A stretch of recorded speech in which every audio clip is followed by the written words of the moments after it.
Ako si Mai Salazar, hatid sa inyo ang mga pinakamainit na balita sa bansa dito sa News Force. Sa ulo ng mga balita. BARM, lubog sa baha, dulot ng walang tigil na pag-ulan. Kamuning flyover southbound, muling bubuksan sa Agosto. Senado iimbestigahan ang 200 kaso ng nadiskubring pekeng birth certificate sa Davao. Department of Tourism tiniyak ang patuloy na pagpapaigting ng seguridad ng mga turista sa bansa. 7 miyembro ng CPP-NPA terrorists sumuko sa rehiyon ng Caraga. Dating US President Donald Trump sugatan matapos paulanan ng bala sa campaign rally. Gunman patay. Patas at pantay na balita. Komprehensibong ulat para sa pulso ng masa. Ito ang News Force.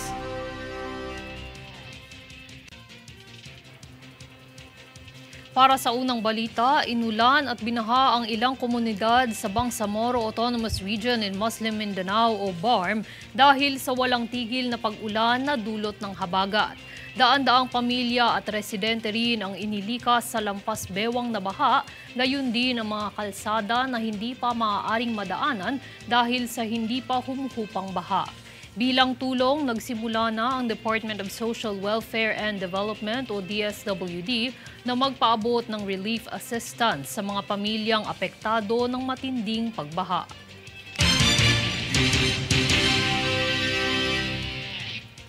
Hinimok naman ng Department of Health Center for Health Development in Bicol o DOH CHD5 at National Nutrition Council o NNC nitong kamakailan ng mga lokal na pamahalaan sa Bicol na ipatupad ang Philippine Plan of Action for Nutrition o PPAN mula sa provincial level hanggang sa barangay levels.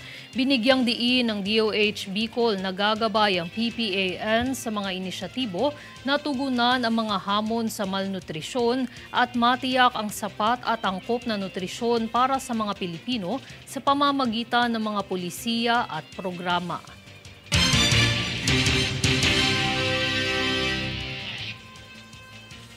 Sa ibang balita, ibinahagi ng Metropolitan Manila Development Authority o MMDA ang mga plano nito sa paghahanda sa nalalapit na ikatlong State of the Nation Address o SONA. Alamin ang balita mula kay Daniza Lopez. Sa nalalapit na ikatlong State of the Nation Address o SONA ni Pangulong Ferdinand Bongbong Marcos Jr. ay ibinahagi ng Metropolitan Manila Development Authority o MMDA na magpapakalat ito na mahigit 1,000 tauhan para matiyak ang kapayapaan ng kaganapan. Mangunguna ang MMDA sa pagsisiguro na magiging maayos ang daloy ng trapiko kung saan tututukan ito ang lungsod ng Quezon dahil dito gaganapin ang magiging talumpati ng Pangulo. Paalala ni MMDA Special Event Operations Head Emmanuel Miro, asahan na ng mga motorista ang matinding traffic sa ika-22 ng Hulyo, partikular na sa Commonwealth at mga lugar na malapit sa Batasan Complex dahil hindi ito magsasara ng mga daanan. Ngunit pagtitiyak ni Miro ay isasagawa ng ahensya ang stop-and-go traffic scheme. Daniza Lopez nag-uulat para sa One Media Network.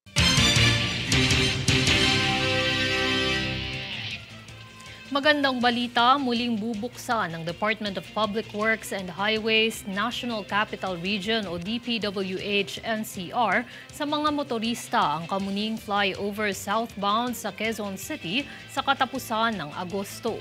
Ito ay kung mananatiling maganda ang sitwasyon at panahon sa mga darating na linggo kung saan orihinal na target mabuksan sana sa darating pang Oktubre. Nagsimula itong kumpunihin nitong Abril sa layong ma-rehabilitate ang istruktura bilang paghahanda sa anumang sakuna tulad ng lindol. Matapos itong makumpleto, isusunod na maisaayos ang Magallanes Flyover southbound sa Makati City.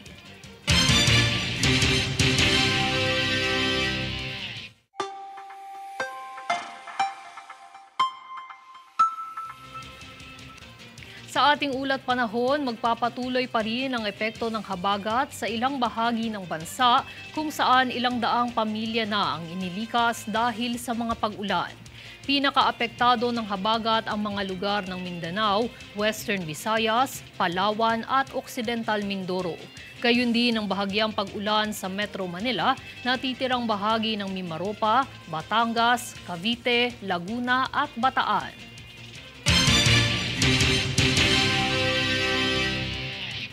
Susunod sa News Force.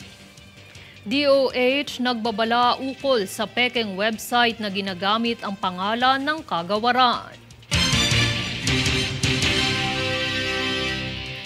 Philippine Navy nasabat ang mga hindi dokumentadong kargamento lula ng isang bangka sa Eastern Mindanao.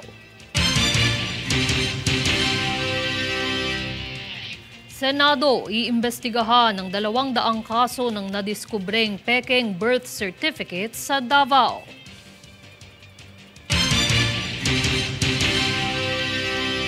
Manatiling nakatutok para sa higit pang mga balita sa pagbabalik ng News Force.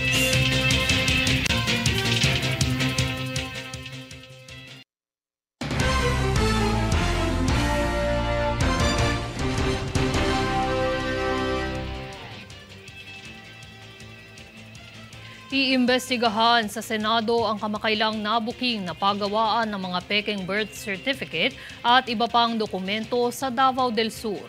Posible umanong konektado ito sa pagdinig sa patuloy na investigasyon ng tunay na katauhan ni Alice Guo.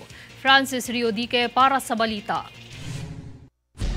Arestado ang isang Chinese national matapos mag-apply ng pasaporte sa Davao na gamit ang mga peking dokumento. Kinilala ang suspect bilang si Hanlin Key na nagpanggap bilang Hengson Lemosnero. Napag-alamang peke umano ang isinumite nitong birth certificate kaya naman inaresto ito ng Department of Foreign Affairs. Ayon sa National Bureau of Investigation o NBI, isa lamang si Hanlin Key sa 200 insidente ng pamameke ng mga dokumento ng mga Chinese nationals. Ang mga nabanggit na peking birth certificate ay nagmumula umano sa Municipal Registry ng Santa Cruz, Davao del Sur. Kaugnay nito ayon kay Senator Sherwin Gatchalian, nakatanggap siya ng impormasyon na 300,000 pesos ang bayad para magkaroon ng peking birth certificate, passport at driver's license. Kaya naman paiimbestigan umano niya ang mga insidenteng ito sa Senado. Sentimiento ng ilang mga mambabatas, hindi nararapat na pinagbibili o pinipeke ang birth certificate dahil sinisimbolo nito ang koneksyon ng mga Pilipino sa bansa. Aniya sa madaling salita ay dapat walang peking Pinoy. Francis Riodique, nag-uulat para sa One Media Network. Isa pang maugong na balita, bigong mamataan si suspended Mayor Alice Guo sa kanyang idineklarang address. Ngunit nasa kustodiya na ng Senado ang dating accountant niya. Para sa ibang detalye, narito muli si Francis Riodique. Matapos ang pag-issue ng arrest order laban kay suspended Banbantarlac Mayor Alice Guo, isinilbi ito ng Office of the Surgeon at Arms o OSAA ng Senado nitong nakaraang Sabado. Ngunit hindi nakita si Guo sa idineklara niyang mga address sa Valenzuela, Balintawak at Bulacan. Hindi rin namataan ang 7 pang inisyuhan ng arrest order na mga koneksyon at pamilya ni Guo. Tanging ang dating accountant lang ng alkalde na si Nancy Gamo ang namataan ng mga otoridad. Sa ngayon ay nasa kustodiya na ng Senado si Gamo at mananatili hanggang nagpapatuloy ang pagdinig sa mga ilegal na pogo sa Senado. Matatanda ang ilang beses nang hindi sumipot si Guo sa mga pagdinig sa Senado kaya naman inisyuhan na siya ng arrest order. Depensa naman ni Guo sa isang liham, wala siya sa tamang kondisyon upang harapin ang mga akusasyon sa kanya dahil sa kanyang kasalukuyang pisikal na kalusugan at tromang idinulot ng mga nagdaang pagdinig. Si Guo ay nahaharap sa mga kasong kaugnay ng umano'y kanyang pagkakasangkot sa iligal na operasyon ng pogo sa Banbantarlac. Kasama ring iniimbestigahan ang nadiskubreng mga irregularidad sa kanyang mga dokumento bilang Pilipino. Francis Riodique, nag-uulat para sa One Media Network. Samantala, nagbabala ang Department of Health o DOH sa publiko ukol sa isang website na nagpapanggap at nagsasaad na ito umano ang opisyal na website ng kagawaran. Nilinaw ng DOH na ang nasabing website at mga nilalaman nito ay hindi sa anumang paraan na uugnay sa departamento. Samantala ay patuloy namang hinihikayat ng DOH ang publiko na kumuha lamang ng impormasyon mula sa mga mapagkakatiwalaang source at platform tulad ng opisyal na mga plataporma ng DOH na maaaring maabot sa pamamagitan ng mga social media account na nakatala sa inyong TV screens.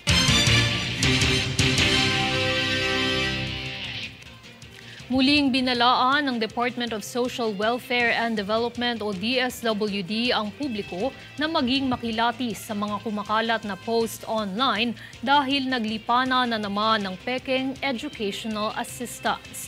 Makibalita kay Daniza Lopez. Pinag-iingat ng Department of Social Welfare and Development o DSWD ang publiko sa mga kumakalat na educational assistance sa social media platform na TikTok. Ayon sa DSWD, ang TikTok account na may username at DSWD 2024 ay hindi opisyal na account at wala umanong ugnayan sa kagawaran. Paglilinaw pa nito, ang mga post na nakapaskil ay nagpapakalat ng maling impormasyon at walang katotohanan gaya na lamang ng educational assistance, scholarship at iba pa. Muli nitong hinikayat ang publiko na i-report ang nasabing account upang hindi makapangbiktima. Nananatili naman ang paalala ng DSWD na tumutok lamang sa mga opisyal na communication channel para sa mga anunsyo at iba pang impormasyon ukol sa mga programa ng kagawaran. Daniza Lopez nag-uulat para sa One Media Network. Huli ng Special Action and Intelligence Committee for Transportation o SAICT ang isang rider na dumaan sa EDSA busway kung saan nagtangka pa itong tumakas sa mga otoridad. Kita naman sa aktwal na video ang patuloy na pagmamaneho ng motorista hanggang sa masagasaan ng binti ng isang SAICT officer. Hindi naman ito pinalagpas ng SAICT at tinikita ng nasabing driver dahil sa paglabag sa batas trapiko.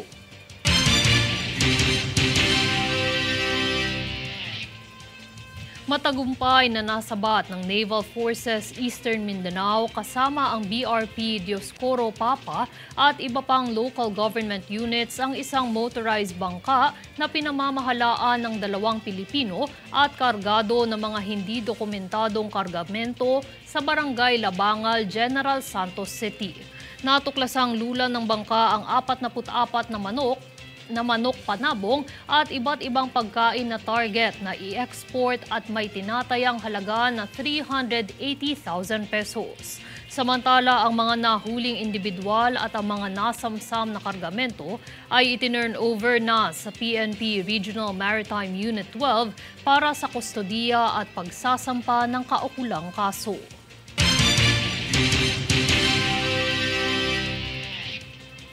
Tiniyak ng Department of Tourism na patuloy ang pagpapaiting ng pamahalaan sa seguridad ng mga turista sa bansa. Ayon kay Tourism Secretary Cristina Garcia Frasco, mahigit 7,800 na mga top cops o tourism police na ang sumailalim sa training, nakatuwang rin ang mga police auxiliary forces. Pagtitiyak pa ni Frasco, patuloy itong nakikipag-ugnayan sa Department of the Interior and Local Government at Philippine National Police para sa pagsiguro ng kaligtasan ng mga turista.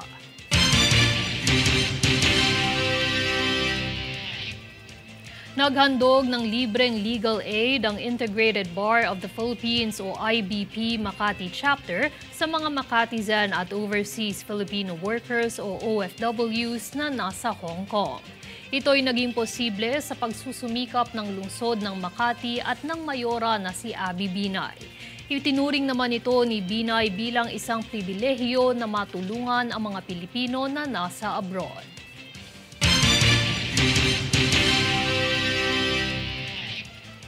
Susunod sa News Force.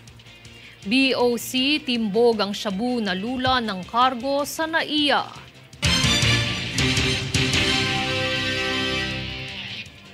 Pitong miyembro ng CPP-NPA terrorist sumuko sa rehiyon ng Caraga.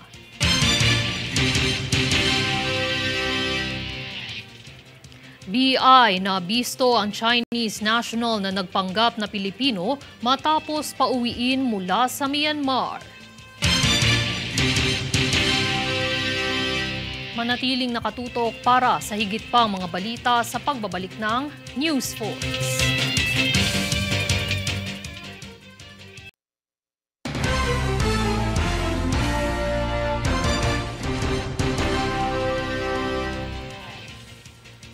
Bunsod ng walang tigil na mga operasyong isinasagawa ng 4th Infantry Division sa mga lalawigan ng Agusan del Norte at Surigao del Sur sa Caraga Region ay nagresulta ito sa pagsuko ng 7 CPP-NPA terrorist o CNTs kamakailan. Kasabay ng pagsuko ng mga ito ang pag-turnover ng kanilang mga armas. Samantala, pinuri naman ng pamunuan ng Army ang Diamond Troopers at hinimok ito na hanapin at makipag-ugnayan pa sa mga natitirang CNT sa rehiyon ng Caraga at Northern Mindanao.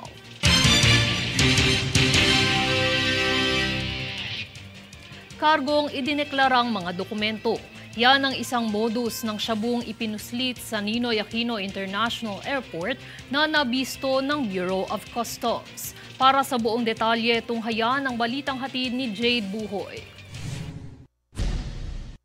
Bilang pagpapaigting ng Bureau of Customs o BOC laban sa paglaganap ng droga sa bansa, nakipag-ugnayan ito sa mga ahensyang layong sumugpo ng droga gaya ng Philippine Drug Enforcement Agency o PDEA na kamakailang nakatimbog ng shabong idineklarang dokumento sa kargamento. Ang nasabing padala ay mula sa Muntinlupa patungong bansang Italy. Matapos ang investigasyon dito na pag-alaman ang umano'y prenesentang dokumento ay naglalaman ng 20 sachet ng shabu na may timbang na 100 gramo at nagkakahalaga ng halos 600 at 80,000 piso. Agad naman inilipat ng BOC sa PDEA ang mga nakumpiskang droga at sinampahan ng paglabag sa Comprehensive Dangerous Act at Customs Modernization Act ang hindi pinakilalang nagpadala ng iligal na droga. Muli mahigpit na pinapaalala ng BOC na iligal ang anumang uri ng kalakalang sangkot ang kontrabando o iligal na droga sa bansa. Jade Buhoy, nag-uulat para sa One Media Network. Inaresto ng Bureau of Immigration ang Chinese national sa Ninoy Aquino International Airport o NAIA bunsod ng kanyang pagpapanggap na Pilipino matapos ang repatriation nito sa bansang Myanmar dahil sa trafficking. Nagulantang ang mga opisyales ng BI matapos ang kanyang pagpepresenta sa sarili na isang Pilipino. Dahil siya ay may Chinese passport at maging ang kanyang permanent residence visa sa ilalim ng RA 7919. Paglilinaw ng dayuhan, ang kanyang ina ay isang permanenteng residente ng bansa habang ang kanyang ama naman ay hindi umanong naturalisadong Pilipino. Dito binigyang diin ni BI Commissioner Norman Tansinco na ito ang bunga ng mabilisang pagkuha ng citizenship ng mga migrante sa bansa. Anya, isa itong banta sa kaligtasan ng mga Pilipino na kinakailangang masugpo.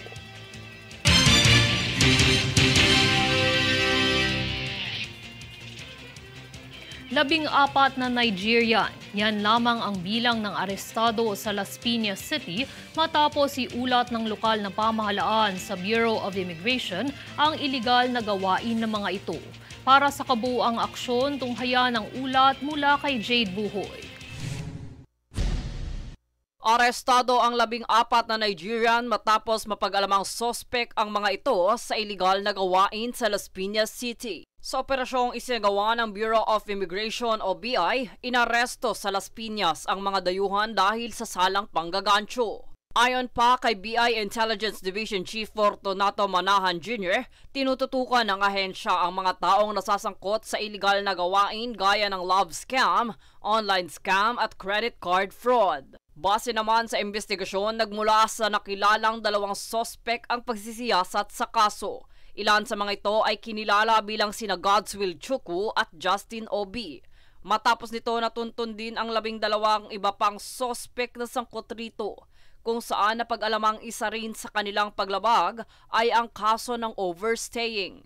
Pahayag naman ni BI Commissioner Norman Tansinco, pinaiigting ng ahensya ang kampanya laban sa mga mapanlinlang na gawain ng mga dayuhang namamalagi sa bansa.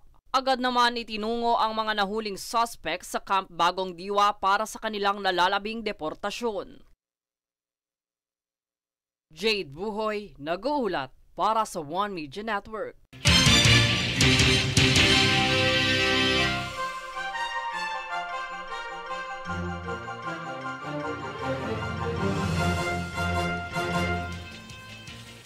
Balitang pandaigdigan, hindi bababa sa 4 na putok ng baril ang umalingaw sa pamamaril kay dating United States o US President Donald Trump habang isinasagawa ang kanyang campaign rally sa Butler, Pennsylvania. Itinuturing umano itong assassination attempt kung saan magsisimula pa lamang si Trump magsalita nang may madinig na putok at napahawak sa kanyang tenga kung saan siya lubhang napuruhan. Patay naman ang suspect kung saan inaalam pa ang kanyang pagkakakilanlan at motibo sa pamamaril. Bukod sa suspect, isa pang sibilyan ang nasawi habang ang iba pa ay nasugatan. Kinundena naman ni US President Joe Biden ang tangkang pag-assassinate sa dating Pangulo at sinabing walang lugar para sa ganitong uri ng karahasan sa Amerika. Sa usapang politika, inaasahang maghaharap muli si Trump at President Biden sa gaganaping presidential election sa Nobyembre.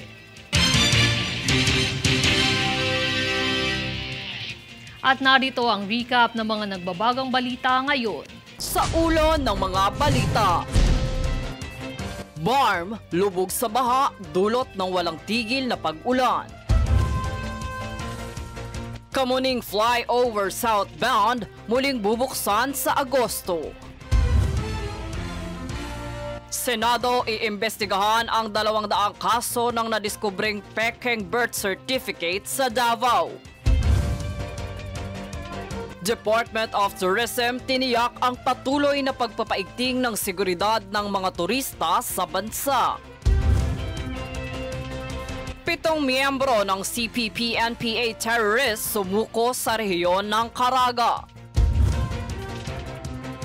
Dating US President Donald Trump sugatan matapos paulanan ng bala sa campaign rally. Gunman patay. Patas at pantay na balita. Komprehensibong ulat para sa pulso ng masa. Ito ang News Force. At yan ang pinakamainit na mga balita ngayong araw. Manatiling nakatutok sa aming mga ulat at updates sa aming Facebook page, facebook.com/OneMediaNetwork. Ako si Mai Salazar at ito ang News Force.